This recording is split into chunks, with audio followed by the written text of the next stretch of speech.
The study of this subject over the past 4 months has opened up my understanding of how country is a teacher and how it should be used as a resource for us as pre-service teachers. When I sat back and reflected about how to best represent this journey, I thought it would be best to consider it through the lived experiences we've all had with country over the past 6 months. So I begin with summer. We all know the traditional Australian associations with summer: the beach, the sun, holidays, Christmas and family. However, this summer was different and has affected us all in different ways.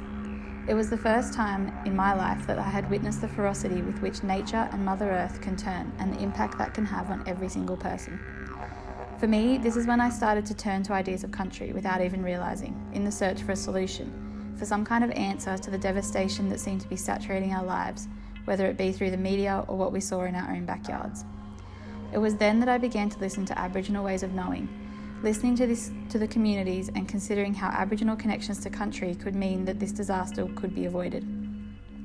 By listening to the traditional custodians and their relationship to country and fire, solutions began to emerge. Little did I know I was already seeking out country as a teacher. Move then to the global pandemic that has shaped the majority of our year so far. Again, I got the feeling I was seeing something that we'd never had before, an event that affected every single person, this time around the world. Whilst the idea of isolation and the whole world coming to a standstill seemed scary, it also provided us with an opportunity to stop and slow down, to begin to notice the world around us.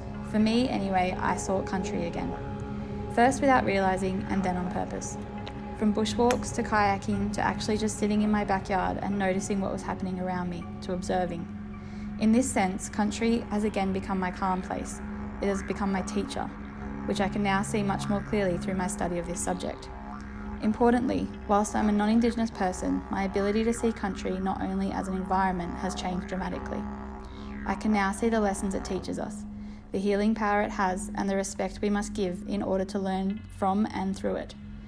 I hope to take this position into my role as a teacher, and even when this time is over, that we continue to seek out country as a teacher, a healer, and acknowledge how it embodies the traditional Indigenous ways of knowing, histories, and values.